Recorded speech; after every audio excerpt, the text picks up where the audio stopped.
Welcome to Eye on Africa. I'm Julia Kim. These are the top stories on the continent. A Senegalese court convicts 13 people in the country's first mass trial for terrorism charges. The group was accused of trying to form a homegrown jihadist cell modelled on Boko Haram. Will he or won't he? DR Congo's President Joseph Kabila continues to keep the country guessing about whether he'll run in December's long-delayed election. And from garbage to green energy, Ethiopia aims to build its first waste-to-electricity power plant, but not everyone is happy about it. But first, in another sign of rapidly improving ties, Eritrea has pulled troops from its heavily militarized border with Ethiopia. Eritrean state media called the move a gesture of reconciliation. Just hours earlier, Ethiopia appointed its first ambassador to Eritrea in 2 decades. Local media named Redwan Hussein, Addis Abeba's former representative in Ireland. This comes just 2 days after Eritrea reopened its embassy in Ethiopia. The Horn of Africa neighbours had been locked in a military stalemate for 20 years following the 1998 war, which killed some 18,000 people. A Senegalese court has convicted 13 people for trying to establish a jihadist cell modelled on Boko Haram. Some 30 people were tried in the country's first mass trial for alleged terrorist activities. Maktar Diokane, the group's leader, received the longest sentence, 20 years in prison with forced labour. Half the defendants were acquitted, including popular Imam Alouine Nando. The majority Muslim West African nation has so far escaped major attacks, unlike its neighbours Mali, Burkina Faso and Ivory Coast. Here's the reaction from Dakar. We are very happy because the Imam is not a terrorist. There is no proof. We are happy with the maturity of the Senegalese justice system. We knew there was no proof. 20 years in jail for a young man. It's too long. Whatever is said about Maktar Diokane, he is a young man, and Senegal needs men like him. He is not a terrorist. And now to the DR Congo, and President Joseph Kabila has refused to say whether he'll run in December's election. His much-anticipated national address that lasted close to an hour gave no hints. Kabila did, however, confirm the long-delayed election would take place on December 23rd. The continued suspense has worried the opposition, which fears he's trying to stay in power. François Vibou has the story. After 17 years in power, Joseph Kabila will or will not step down. Speaking before a joint session of parliament, the Congolese president refused to put an end to months of speculation regarding his political future. The constitution had forbid him from running for a third mandate when his second term ended in December 2016. And yet 2 years later, he continues to hold on to power.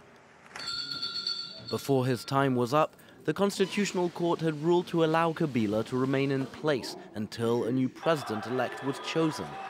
He successfully managed to push back fresh elections to 2017, a move that sparked massive protests all over the country and pushed the Catholic Church to step in as mediator.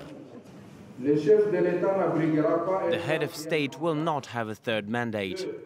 However, the president will remain in his function until the appointment of a new president-elect.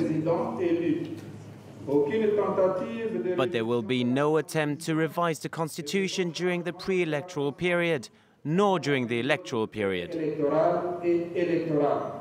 Citing instability in the country, Kabila once again pushed back presidential elections to December of this year.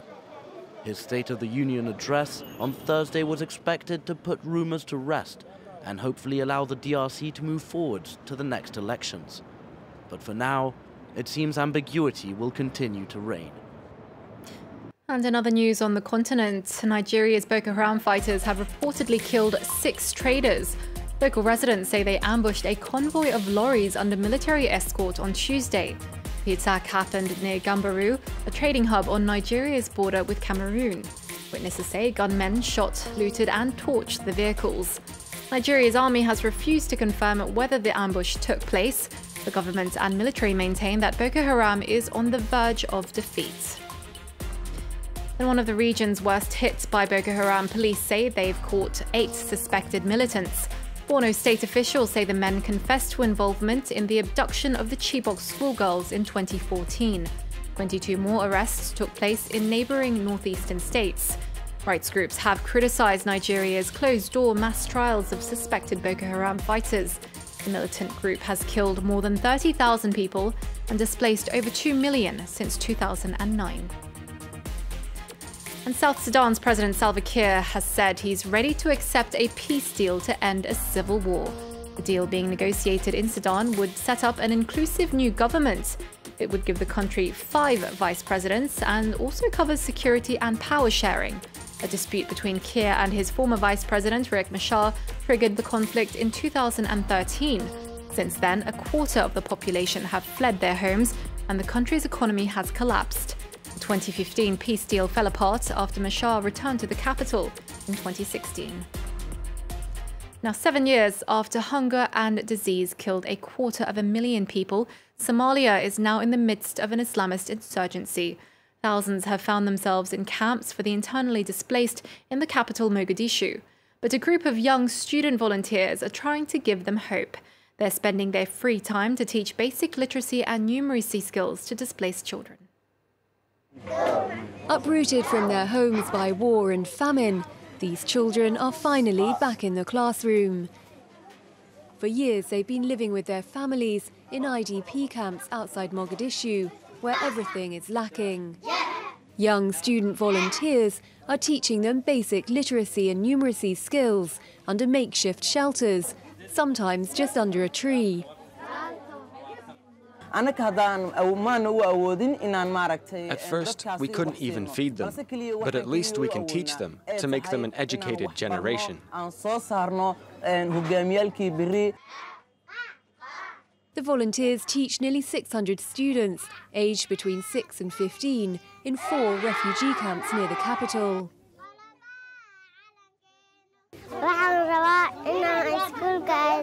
I like studying in this school, and later I want to be a nurse to help people in hospitals.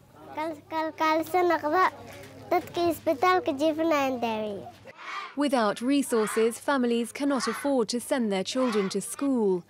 The courses given by the young volunteers offer an alternative to Quranic schools, which are the only other source of free education. These volunteers give classes to many of my children because I cannot pay school fees. Before, I did everything I could to get 2 of my sons to go to school. It cost $20 a month each. I have other children and I cannot pay for school.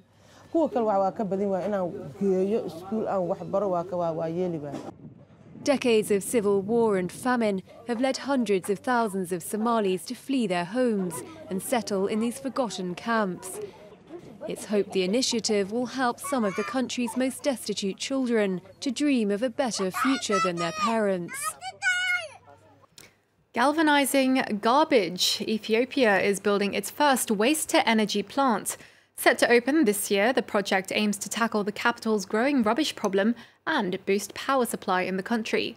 The 50-year-old Koshe landfill is Addis Ababa's main dump site for residents. But those scavenging there for recyclables, trash is treasure, and they're not happy about the new plant. Nicolas Germain reports. The Koshe landfill in Addis Ababa is part of the city's skyline. It accumulates over 300,000 tons of waste generated annually by the 5 million people that live here. Now the methane rising from rotting waste will be turned into electricity. The government and a British company have developed Ethiopia's first waste-to-energy facility next to the 50-year-old dump site. 30% of household light bulb will cover from this facility. So this facility have multi-purposes, but the main thing is the waste management of the city of Addis Ababa and generate a much-needed electric power to the city of Addis Ababa again. But this new plant is not good news for everyone. Over 1,500 scavengers depend on the landfill for a living. I collect materials for about 15 days and then select valuable ones for one day. I am able to sell them for about 25 to 28 US dollars. With this, I can buy food and my husband covers the remaining necessities. This is the only work I can do. I'm able to leave work early to take care of the children. If I had a job as a laborer, for example, this would not be possible. Now the scavengers are very worried because the $120 million project, which had been delayed for years, is expected to open very soon. And that's all from us for this edition. More news coming up ahead on France 24. Stay tuned.